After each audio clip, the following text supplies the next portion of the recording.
ನಮಸ್ಕಾರ. ಇದೇ ಶನಿವಾರ 26ನೇ ತಾರೀಕು ಬೆಂಗಳೂರಿನ ಅಂತಾರಾಷ್ಟ್ರೀಯ ವಸ್ತು ಪ್ರದರ್ಶನ ಆವರಣದಲ್ಲಿ ಕರ್ನಾಟಕ ಕೋಳಿ ಸಾಕಾಣಿಕೆ ರೈತರ ಬೃಹತ್ ಸಮಾವೇಶ ನಡೀತಾ ಇದೆ.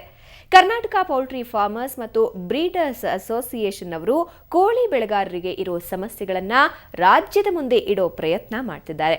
ಸಮಾವೇಶ ಏನ್ ನಡೀತಾ ಇದೆ, ಅದಕ್ಕೂ ಮುಂಚೆ ಕರ್ನಾಟಕ ರಾಜ್ಯಕ್ಕೆ ಕೋಳಿ ಸಾಕಾಣಿಕೆ ರೈತರ ಕಾಂಟ್ರಿಬ್ಯೂಷನ್ ಏನು ಅನ್ನೋದರ ಬಗ್ಗೆ ಒಂದು ಸಣ್ಣ ನೋಟ ಇಲ್ಲಿದೆ.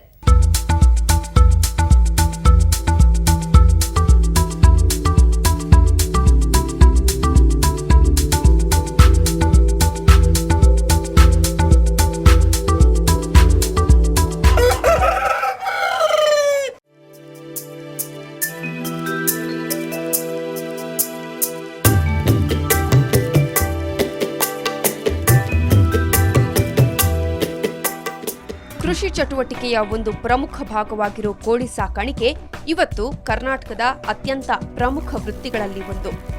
2 ದಶಕಗಳ ಹಿಂದೆ ಸಣ್ಣ ಪ್ರಮಾಣದ ವೃತ್ತಿಯಾಗಿದ್ದ ಕೋಳಿ ಸಾಕಾಣಿಕೆ ಇವತ್ತು ಲಾಭ ನೀಡುವ ಗಮನಾರ್ಹ ಬಿಸಿನೆಸ್ ಆಗಿ ಬೆಳೆದು ನಿಂತಿದೆ. ಕರ್ನಾಟಕದಲ್ಲಿ ಪ್ರತಿ ವರ್ಷ ಅಂದಾಜು 480 ಕೋಟಿ ಕೋಳಿ ಮೊಟ್ಟೆಗಳು ಮತ್ತು 50 ಕೋಟಿ ಕಿಲೋ ಕೋಳಿ ಮಾಂಸ ಉತ್ಪಾದನೆಯಾಗುತ್ತಿದೆ. ಕರ್ನಾಟಕದ ಆರ್ಥಿಕ ಹಾಗೂ ಸಾಮಾಜಿಕ ಪ್ರಗತಿಗೆ ಕೋಳಿ ಸಾಕಾಣಿಕೆ ನೀಡ್ತಾ ಇರುವ ಕೊಡುಗೆ ಅಪಾರ. ಪ್ರಮುಖವಾಗಿ ರಾಜ್ಯದ ರೈತರ ಬದುಕು ಹಸನಾಗಲು ಕೋಳಿ ಸಾಕಾಣಿಕೆ ಗಣನೀಯ ಪಾತ್ರ ವಹಿಸಿದೆ.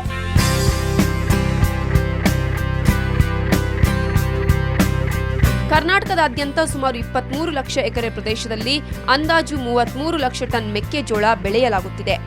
ಸುಮಾರು 24 ಲಕ್ಷ ಜನರು ಈ ಕೃಷಿಯ ಮೇಲೆ ಅವಲಂಬಿತರಾಗಿದ್ದಾರೆ.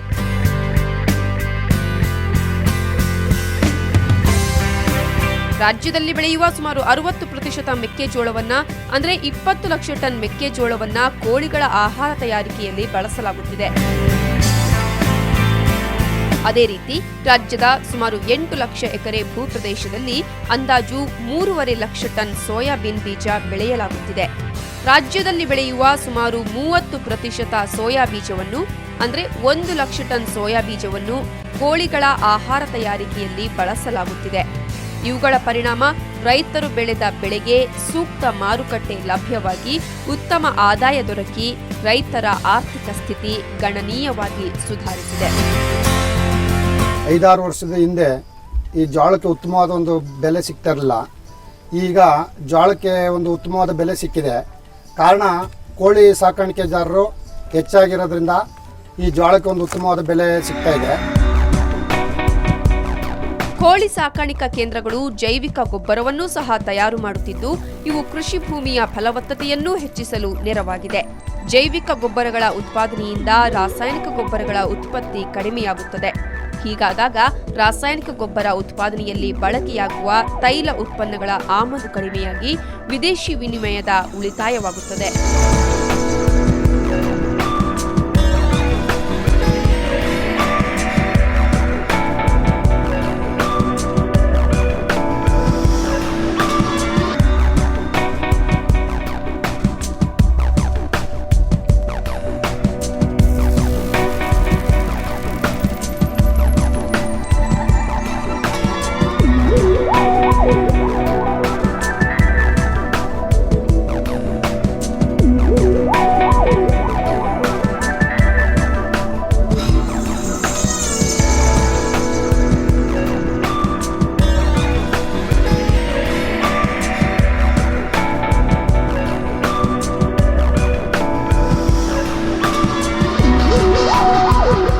ನಮ್ಮದೊಂದು ಈ ಪ್ಲಾಟಲ್ಲಿ ನಂದೊಂದು ಚಿಕ್ಕದೊಂದು ಫಾರಮ್ ಇದೆ. ಒಂದು 8ರಿಂದ 10 ಸಾವಿರ ಕೋಳಿ ಬೆಳಿತೀನಿ. ಅದರಲ್ಲಿ ನನಗೆ ಎಲ್ಲ ಖರ್ಚೆಲ್ಲ ಹೋಗ್ತಾ ನನಗೂ ಸುಮಾರು ಒಂದು 70ರಿಂದ 80 ಸಾವಿರ ನಮಗೆ 2.5-3 ತಿಂಗಳೊಳಗಡೆ ನಮಗೆ ಅಷ್ಟು ಸಿಗುತ್ತೆ. ನಮ್ಮ ಸಂಸಾರ ಚೆನ್ನಾಗಿ ಸುಖವಾಗಿ ಇದ್ದೀವಿ. ಅಪಾರ ಪ್ರಮಾಣದಲ್ಲಿ ಉದ್ಯೋಗ ಸೃಷ್ಟಿ ಕೋಳಿ ಸಾಕಾಣಿಕೆಯು ರಾಜ್ಯಕ್ಕೆ ನೀಡಿದ ಇನ್ನೊಂದು ಗಣನೀಯ ಕೊಡುಗೆ. ರಾಜ್ಯದಲ್ಲಿ ಬೃಹತ್ ಪ್ರಮಾಣದಲ್ಲಿ ಬೆಳೆದು ನಿಂತಿರುವ ಉದ್ಯಮವು ಪ್ರತ್ಯಕ್ಷವಾಗಿ ಪರೋಕ್ಷವಾಗಿ ಲಕ್ಷಾಂತರ ಉದ್ಯೋಗ ಸೃಷ್ಟಿಗೆ ಕಾರಣವಾಗಿದೆ. ರಾಜ್ಯದ ಸುಮಾರು 5 ಲಕ್ಷ ಕುಟುಂಬಗಳು ಕೋಳಿ ಸಾಕಾಣಿಕೆಯ ಮೇಲೆ ಅವಲಂಬಿತವಾಗಿದೆ.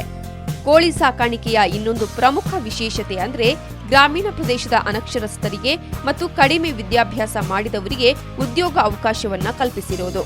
ಜೊತೆಗೆ ಯುಟಿಐ ಮತ್ತು ಪಾಲಿಟೆಕ್ನಿಕ್ ಪದವೀಧರರಿಗೆ ಹಾಗೂ ಇತರೆ ವಿದ್ಯಾವಂತರಿಗೂ ಇದು ಅಪಾರ ಉದ್ಯೋಗ ಅವಕಾಶ ಸೃಷ್ಟಿಸಿದೆ.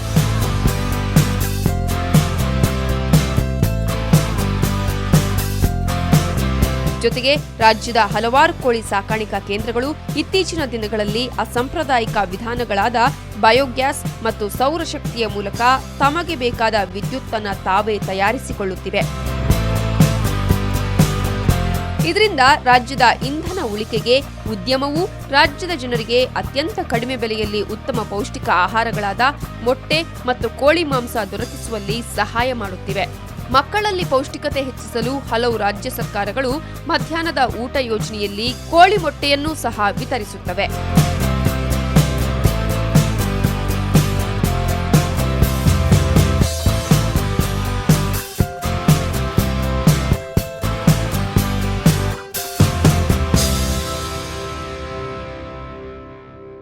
ಒಟ್ಟಾರೆಯಾಗಿ ರಾಜ್ಯದ ಆರ್ಥಿಕ ಹಾಗೂ ಸಾಮಾಜಿಕ ಪ್ರಗತಿಗೆ ಗಣನೀಯ ಕೊಡುಗೆ ನೀಡ್ತಾ ಇರೋ ಕೋಳಿ ಸಾಕಾಣಿಕೆ ಲಕ್ಷಾಂತರ ಜನರ ಪಾಲಿಗೆ ಹೊಸ ಆಶಾಕಿರಣವಾಗಿ ಹೊರಹೊಮ್ಮಿದೆ. ಕೋಳಿ ಸಾಕಾಣಿಕೆ ಉದ್ಯಮದಲ್ಲಿ ಕಂಡುಬರುವ ಕೊರತೆಗಳು ಮತ್ತು ಬೇಕಾಗಿರುವ ಸೌಲಭ್ಯಗಳ ಸಂಬಂಧ ಕೇಂದ್ರ ಮತ್ತು ರಾಜ್ಯ ಸರ್ಕಾರ ಹಾಗೂ ಉದ್ಯಮಕ್ಕೆ ಸಂಬಂಧಿಸಿದ ಸರ್ಕಾರೇತರ ಸಂಸ್ಥೆಗಳ ಜೊತೆ ಉದ್ಯಮದ ಬಗ್ಗೆ ಪರಿಣಾಮಕಾರಿಯಾಗಿ ಚರ್ಚಿಸಿ ಅಭಿವೃದ್ಧಿಗೆ ಪರಿಹಾರ ಕಂಡುಕೊಳ್ಳುವ ಜವಾಬ್ದಾರಿಯನ್ನ ಮಾಡುತ್ತಿದೆ.